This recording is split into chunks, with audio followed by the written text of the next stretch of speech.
আসসালামু আলাইকুম। এই যে পোশাকটা আমি পরে রয়েছি, এই পোশাকটা কি আমার জন্য পরা জায়েজ? ভালো করে খেয়াল করবেন।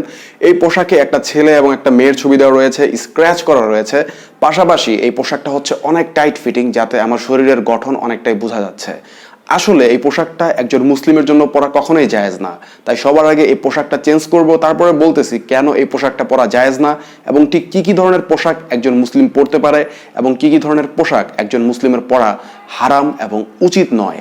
বন্ধুরা, বর্তমানে আমি যে জামাটি পরে রয়েছি, এই জামাটি আমার আগের জামার চেয়ে অনেক অনেক উত্তম। এর কারণ হচ্ছে আমার আগের জামায় ছবি স্ক্র্যাচ করা ছিল, একটা ছেলে এবং একটা মেয়ের ছবি স্ক্র্যাচ করা ছিল এবং এই জামার চাইতে অনেক বেশি টাইট ফিটিং ছিল। তো আমি আপনাদেরকে সেই জামাটা এই জন্য দেখিয়েছি যে আমাদের অনেক ভাই বোন, বিশেষ করে তরুণ প্রজন্মের ছেলে মেয়ে যারা রয়েছে, তাদের মধ্যে একটা টেন্ডেন্সি কাজ করে, তারা তাদের ফেভারিট কোনো খেলোয়াড় কিংবা কোনো আর্টিস্ট তাদের স্ক্র্যাচ করা ছবি এমন কোনো টি শার্ট পরবে। লাইক ধরুন, মেসি আপনার খুব ফেভারিট একজন প্লেয়ার, কিংবা রোনালদো আপনার খুব ফেভারিট একজন প্লেয়ার, কিংবা নেইমার। তো আপনি কি করবেন? এই তিনজনের যে কোনো একজন যার যেটা প্রিয় সেই ছবিগুলো অঙ্কিত আছে এমন কোনো হয়তো জামা খুঁজবেন, স্ক্র্যাচ করা রয়েছে এমন কোনো টি শার্ট খুঁজবেন এবং সেটা কিনবেন, কিনে আপনি পরতে থাকবেন। আপনার খুব ভালো লাগবে, আপনার মনে হবে আপনি আপনার প্রিয় খেলোয়াড়ের একটা জার্সি পরেছেন, তাকে আপনার বুকে ধারণ করে রেখেছেন, এই বিষয়গুলো আপনার মনে হবে। বাট অ্যাজ এ মুসলিম হিসাবে এটা যে আপনার জন্য একটা হারাম জিনিস, সেটা আপনি নিজেও জানেন না। তো এইটার উদ্দেশ্য ছিল এটাই, যেন আপনি বুঝতে পারেন যেন এই ধরনের জামা কাপড় যেগুলোতে কোনো মানুষের ছবি স্ক্র্যাচ করা রয়েছে, কোনো ধরনের কোনো জীবজন্তু বা যে কোনো প্রাণীর কোনো ছবি স্ক্র্যাচ করা রয়েছে, সেগুলো পরা হচ্ছে একজন মুসলিমের জন্য সম্পূর্ণ হারাম। আল্লাহ সুবহানাহু ওয়া তাআলা কিয়ামতের দিন ওই ব্যক্তিকে অনেক শাস্তি দিবেন। যে ব্যক্তি ছবি অঙ্কন করতো তাকে বলা হবে, তুমি তোমার এই অঙ্কিত ছবিতে প্রাণ সঞ্চার করো, এবং তখন সে সেটা করতে পারবে না। তাকে খুবই ভয়াবহ এবং মর্মান্তিক অপমানজনক শাস্তি দেওয়া হবে। এই বিষয়গুলো সহিহ বুখারীতে আছে, আপনারা মোটামুটি সবাই কম বেশি জানেন। তো এখন আপনারা আমার গায়ে যে পোশাকটি দেখতে পাচ্ছেন, এই পোশাকটিও টোটালি আইডিয়াল না। এর কারণ হচ্ছে আপনারা দেখতে পাচ্ছেন যে আমার এই পোশাকটির এখানে অনেকটা টাইট ফিটিং। তো একজন মুসলিমের জন্য আদর্শ পোশাক হচ্ছে ওটাই, যে পোশাকটা তার শরীরের গঠন প্রকাশ করবে না। অর্থাৎ এই যে পোশাকটা আমি পরেছি, এতে আমার চলাফেরা করতেও সমস্যা হচ্ছে, আমার ফ্রিলি হাত মুভমেন্ট করতে সমস্যা হচ্ছে। এবং একজন মুসলিমের জন্য ওই পোশাক পরাটা সবচেয়ে উত্তম, যেটা রাসূল সাল্লাল্লাহু আলাইহি ওয়াসাল্লাম পরেছেন, সেটা হচ্ছে যে পোশাকে তার শরীরের গঠন বোঝা যাবে না, পোশাকটা হবে ঢিলেঢালা এবং পোশাকটা হবে আপনার সুন্দর এবং ধোয়া অর্থাৎ পরিষ্কার পোশাক। এমন কোনো পোশাক, এবং যে পোশাকটা কোনো বিধর্মীর অর্থাৎ ইসলাম বাদে অন্য কোনো ধর্মের সাথে সাদৃশ্যপূর্ণ না। যেমন ধরুন, আপনি একজন হিন্দুর পোশাক পরতে পারবেন না। সাপোজ হিন্দুরা যেমন ধুতি পরতেছে, বিভিন্ন ধরনের তাদের যে ড্রেস কোড রয়েছে, বিভিন্ন যারা অগ্নি পূজা করে তারা বিভিন্ন লাল জামা কাপড় পরে থাকে। এছাড়াও হিন্দু যারা পুরোহিত রয়েছে তারা লাল ধরনের জামা কাপড় পরে থাকে, ধুতি পরে।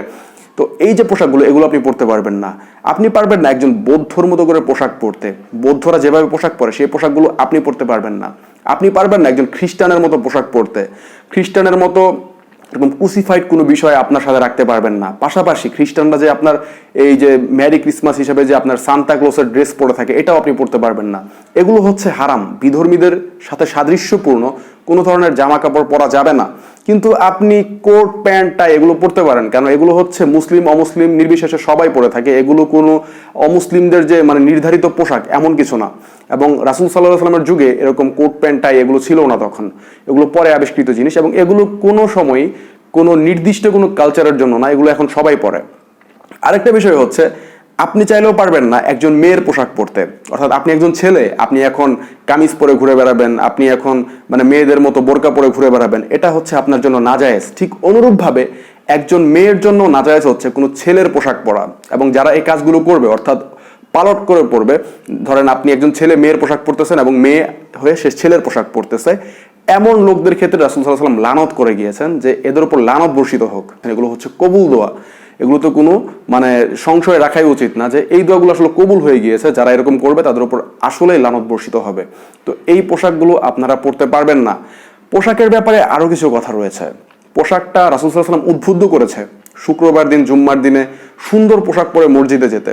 রাসূল সাল্লাল্লাহু আলাইহি ওয়াসাল্লাম সাদা পোশাক বেশি পরতেন এবং সুন্দর গোল টুপি পরতেন, মাথায় পাগড়ি পরতেন। তো আপনি সেগুলো করতে পারেন। এবং একজন সাহাবী একবার রাসূল সাল্লাল্লাহু আলাইহি ওয়াসাল্লামের কাছে এসেছেন, তো তার পোশাক খুব বেশি একটা ভালো ছিল না। তখন নবীজি মুহাম্মদ সাল্লাল্লাহু আলাইহি ওয়াসাল্লাম তাকে জিজ্ঞাসা করলেন যে তোমার আর্থিক অবস্থা কেমন? সে বলল, ইয়া রাসূলুল্লাহ সাল্লাল্লাহু আলাইহি ওয়াসাল্লাম, আমার আর্থিক অবস্থা ভালো, আলহামদুলিল্লাহ, আল্লাহ তাআলা আমাকে ধন সম্পদ দিয়েছে। তখন মুহাম্মদ সাল্লাল্লাহু আলাইহি ওয়াসাল্লাম বললেন, তোমার পোশাকেও সেই জিনিসটার নিদর্শন থাকা উচিত। আল্লাহ তাআলার যে তোমাকে এত দয়া করেছে সেটার একটা নিদর্শন তোমার পোশাকে থাকা উচিত। অর্থাৎ তুমি মানে এত ভালো অবস্থায় থেকে এরকম ছেঁড়া টেরা জামা পরে রয়েছে, এটা তোমার জন্য উচিত নয়। এবং রাসূল সাল্লাল্লাহু আলাইহি সাল্লাম উদ্বুদ্ধ করেছে মানুষকে যেন তারা জুম্মার দিন সুন্দর পোশাক পরে যায়। অর্থাৎ মসজিদে যখন নামাজ পড়তে যাবে তখন সে আল্লাহর সামনে দাঁড়াচ্ছে এবং সেই সময় একটা মানুষ যেন সবচেয়ে ভালো পোশাক পরে যায়। এর কারণ কি, আপনি যখন আপনার ওয়াইফের সাথে মিলিত হচ্ছেন কিংবা আপনি একটা ভালো একটা জায়গায় যাচ্ছেন দাওয়াত খেতে, আপনি কি করেন? আপনি খুবই সুন্দর জামা কাপড় পরে সেখানে যান। আপনি চিন্তা করেন যে আপনার জামায় যেন কোনো ময়লা না থাকে, সবাই হয়তো আপনাকে দেখবে, এখানে আপনার অনেক সম্মানের ব্যাপার রয়েছে। তো আপনি চিন্তা করেন, আপনি যখন মসজিদে যাচ্ছেন বা নামাজে দাঁড়াচ্ছেন, আল্লাহ তাআলার সামনে দাঁড়াচ্ছেন, আল্লাহর চাইতে সম্মানিত কে আছে? সেই আল্লাহর সামনে আপনি কি ভালো অবস্থায় যাবেন না? এবং এই বিষয়টাই রাসূল সাল্লাল্লাহু আলাইহি ওয়াসাল্লাম মানুষের সামনে উপস্থাপনা করেছে, বোঝানোর চেষ্টা করেছে যে তুমি যখন আল্লাহ তাআলার সামনে যাচ্ছ সেটাই হচ্ছে সবচাইতে বড় জায়গায় যাচ্ছ এবং সেইখানে তুমি তোমার পোশাককে উত্তম পর্যায়ে নিয়ে তারপরে যাবে। অর্থাৎ পোশাকটা পরিষ্কার থাকবে এমন পোশাক হবে, তারপরে হচ্ছে আপনার পোশাকটা কোনো ময়লা লেগে থাকবে না, নাপাকি থাকবে না, এমন ধরনের সুন্দর পোশাক পরে আল্লাহ তাআলার কাছে যাবে, এতে আল্লাহ তাআলা সন্তুষ্ট হবে। তো এই বিষয়গুলো আপনারা মাথায় রাখবেন। তবে বর্তমানে সবচেয়ে ডিসগাস্টিং যে ব্যাপারটা আমি লক্ষ্য করতেছি যে আমাদের অনেক মা বোন যারা রয়েছে তাদের মধ্যে যে বিষয়টা খেয়াল করা যায়, তারা এমন ধরনের পোশাক পরে, হিজাবের নামে এমন ধরনের হিজাব করে যা আসলে হিজাবের তো কোনো বৈশিষ্ট্য প্রকাশই করে না, এগুলোর মানে কোনো ক্রাইটেরিয়া ফুলফিল করে না, বরং তাদের আরো উল্টা গুনাহ হয়। কারণ তারা এমন ধরনের টাইট ফিটিং জামা পরে মেয়েরা, আমি বর্তমানে দেখতে পাচ্ছি বিভিন্ন ভার্সিটির মেয়ে, বিভিন্ন প্রতিষ্ঠানে যারা পড়ালেখা করতেছে এবং এছাড়াও যাদের বিয়েও হয়ে গিয়েছে পড়ালেখা করতেছে না, সেই সমস্ত মেয়েরাও এমন ধরনের পোশাক পরে হিজাবের নামে, জাস্ট মাথাটা ঢাকে একটা কাপড় দিয়ে, আর এদিকে ওড়নার কোনো অবস্থার কোনো মানে সেই খারাপ অবস্থা, তারপরে হচ্ছে আপনার একটা জিন্সের প্যান্ট পরতেছে, যে জিন্সের প্যান্টটা হচ্ছে আপনার একদম শরীরের গঠন পুরোপুরি প্রকাশ করতেছে। তো এই যে এই ধরনের ডিসগাস্টিং পোশাক আশাক একটা মেয়ে যখন পরতেছে, সেটা আসলে ইসলামিকভাবে সে রিপ্রেজেন্ট করতেছে ইসলামকে। তার পোশাক দেখে যখনই মানুষ দেখবে যে সে মাথায় একটা হিজাব পরেছে, তখনই মানুষ ভাববে সে একজন মুসলিম, সে একজন মুসলিম নারী। এবং সেই মহিলাটাও মনে মনে খুবই খুশি, হ্যাঁ আমি মাথায় একটা কাপড় পরেছি, তার মানে আমি হিজাব করতেছি, আমার কোনো গুনাহ হচ্ছে না। ব্যাপারটা কি তাই? আসলে বোন, হিজাবের উদ্দেশ্য হচ্ছে এটাই যে আপনাকে দেখে কোনো পুরুষ যেন আকৃষ্ট না হয়। অর্থাৎ আপনার হিজাবটা, আপনার পর্দাটা এমন হবে যে পর্দা দেখে অন্য মানুষ আকৃষ্ট হবে না। অর্থাৎ ইসলামিকভাবে আপনি আপনার সর্বোচ্চ চেষ্টা করবেন যেন আপনাকে দেখে কোনো পুরুষ আপনার প্রতি আকৃষ্ট না হয়, সে যেন গুনাহগার না হয়। কিন্তু আপনি যদি এমন করেন যে আপনি একটা শুধু মাথাতে একটা কাপড় পেঁচালেন এবং ভাবলেন যে আপনি হিজাব করতেছেন এবং পাশাপাশি আপনার শরীরের অন্যান্য যে অংশ রয়েছে সেগুলো আপনি এমনভাবে মানে কাপড় পরলেন যেগুলোতে আপনার শরীরের শেপ বোঝা যাচ্ছে, আপনার শরীরের আকৃতি, গঠন প্রকৃতি বোঝা যাচ্ছে এবং একটা পুরুষ বারবার আপনার দিকে তাকাচ্ছে, যদিও আপনি মাথাটা ঢেকে রেখেছেন, সেই ক্ষেত্রে আপনার কিন্তু হিজাব হচ্ছে না, আসলে আপনার সেক্ষেত্রে আরো গুনাহ হচ্ছে। কেননা আপনি এমন অবস্থায় নিজেকে তৈরি করেছেন, সেটা আসলে হিজাবের নামে আপনি আরো ফ্যাশন করতেছেন। তো এই বিষয়গুলো আপনারা মাথায় রাখবেন। যারা প্রকৃত মুসলিম অবশ্যই চিন্তা করবেন যে আসলে আপনার হিজাব হওয়া উচিত আল্লাহ তাআলার আদেশের মতো, আল্লাহ তাআলার আদেশের মতো হওয়া উচিত, যেন আপনাকে দেখে কেউ আকৃষ্ট না হয়। এবং প্রতিটা মুসলিমের জন্যই কিন্তু মানে হিজাবটা ফরজ, একটা ছেলের জন্য ফরজ, মেয়ের জন্য ফরজ। ছেলে যেমন তার শরীরের অংশ ঢেকে রাখবে, মেয়েও ঢেকে রাখবে, তবে আল্লাহ তাআলা দুজনের ক্ষেত্রে নিয়ম আলাদা করে দিয়েছে। একজন ছেলের ক্ষেত্রে তার যে ব্যাপারটা রয়েছে সেটা হচ্ছে সে টাকনুর উপরে কাপড় পরবে, টাকনুর উপরে কাপড় পরবে, কখনো টাকনুর নিচে কাপড় পরবে না। হাদিসে স্পষ্টভাবে এসেছে যে ব্যক্তিরা টাকনুর নিচে কাপড় পরবে, একটা এসেছে অহংকার বশত ঝুলিয়ে পড়বে, আর একটা এসেছে জাস্ট টাকনুর নিচেই কাপড় পরবে, তাদের দিকে আল্লাহ তাআলা তাকাবেন না, রহমতের দৃষ্টিতে তাকাবেন না। এবং যারা আপনার এই টাকনুর নিচে মানে কাপড় পরবে, ঝুলিয়ে ঝুলিয়ে কাপড় পরবে, অহংকার বশিত, সেই অংশটা জাহান্নামে যাবে। এখন ভাই আপনার পায়ের গোড়ালি জাহান্নামে যাবে আর আপনি জান্নাতে যাবেন, এমন হবে? আসলে এমন হবে না, আপনি টোটালি জাহান্নামে যাবেন। এটাই হচ্ছে মূল বিষয়। তো আপনারা যারা মুসলিম পুরুষ রয়েছেন তারা টাকনুর নিচে কাপড় পরবেন না, তারা এই বিষয়গুলো খেয়াল রাখবেন, ঢিলাঢালা কাপড় চোপড় পরার চেষ্টা করবেন। আর হচ্ছে এমন কোনো কাপড় পরবেন না যেটাতে কোনো মানুষের ছবি আছে কিংবা কোনো পশুর ছবি আছে কিংবা অন্য ধর্মের কোনো সংকেত বহন করতেছে এমন কোনো ছবি কখনোই পরবেন না। এই ধরনের ছবি সবার জন্য হারাম। এবং একজন পুরুষ হয়ে নারীর পোশাক পরবেন না, নারী হয়ে পুরুষের পোশাক পরবেন না। এবং মুসলিম পুরুষের জন্য রেশম বস্তু হচ্ছে সম্পূর্ণভাবে হারাম। আপনি কখনো রেশমের তৈরি পোশাক পরতে পারবেন না, যেগুলো অনেক সিল্কি পোশাক, আপনার রেশমের পোশাক সবাই চিনেন মোটামুটি, ওই পোশাকগুলো পরতে পারবেন না। আপনারা দেখতে পারবেন যে রেশমের অনেক পাঞ্জাবি, সুন্দর সুন্দর পাঞ্জাবি তৈরি করা হয়, অনেকে সেই পাঞ্জাবিগুলো পরে, কিন্তু এই পাঞ্জাবিগুলো পরা হচ্ছে সম্পূর্ণরূপে মুসলিম পুরুষের জন্য একদম হারাম, কিন্তু মুসলিম নারী পরতে পারবে, তাদের জন্য সমস্যা নেই। এবং পাশাপাশি হলুদ কাপড় পরা এটাও ইসলামে নাজায়েজ, যেটা হচ্ছে আপনার একদম হলুদ কাপড়। আমি সেটা আমার আরেক ভিডিওতে বলেছি, একদম স্পষ্ট রেফারেন্স দিয়ে বলেছি যে হলুদ কাপড়কে রাসূল সাল্লাল্লাহু আলাইহি ওয়াসাল্লাম কাফেরের কাপড় বলে আখ্যায়িত করেছে, সেই কাপড়কে পরতে নিষেধ করেছে।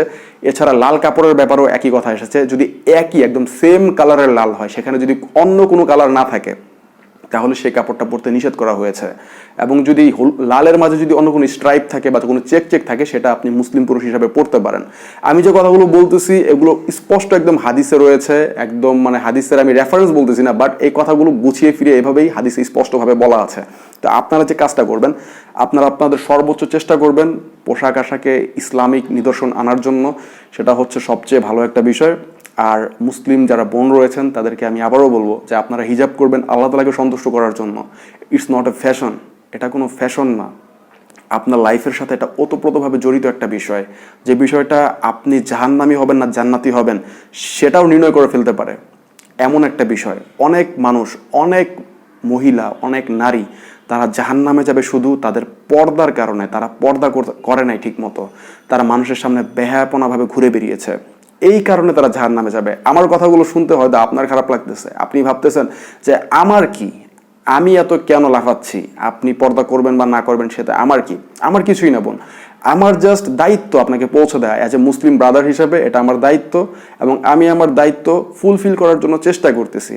আর আপনার দায়িত্ব হচ্ছে আমার কথাগুলো শোনা, যদি আমি ইসলামিক কথা বলে থাকি, যদি কোরআন হাদিসের আলোকে বলে থাকি, সেই কথাগুলো শোনা হচ্ছে আপনার দায়িত্ব। কেননা আপনি যদি তখন আমার কথা না শোনেন, সেক্ষেত্রে আপনি আল্লাহ তাআলার কথাই শুনতেছেন না, মুহাম্মদ সাল্লাল্লাহু আলাইহি ওয়াসাল্লামের যে আদেশ ছিল সেটাই আপনি শুনতেছেন না। কেননা আমরাই তখন উম্মত, আমরাই সেই বিষয়গুলো মানুষের সামনে তুলে ধরবো, আপনারও সেই দায়িত্ব। তাই যে বোনগুলো এরকম হিজাবের নামে ফ্যাশন করে থাকেন, তারা যে কাজটি করবেন, আজ থেকে ইনশাআল্লাহ তওবা করবেন এবং এই বিষয়গুলো থেকে বিরত হবেন এবং ইসলামিকভাবে সুন্দরভাবে পর্দা করবেন, যে পর্দার মাধ্যমে আপনার পর্দাও আদায় হবে এবং আপনার শরীরের গঠন বোঝা যাবে না, পাশাপাশি আপনার দিকে কোনো মানুষ আকৃষ্টও হবে না।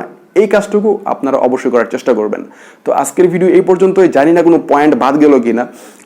পোশাক আশাকের ব্যাপারে আসলে অনেক বিস্তারিত আলোচনা, তবে আমি যে বেসিক কথাগুলো বললাম এই কথাগুলো যদি আপনারা ফলো করতে পারেন, ইনশাআল্লাহ আশা করা যায় যে পোশাকের ব্যাপারে ইনশাআল্লাহ আল্লাহ পাকের কাছে হয়তো ইনশাআল্লাহ জবাবদিহি করতে হবে না।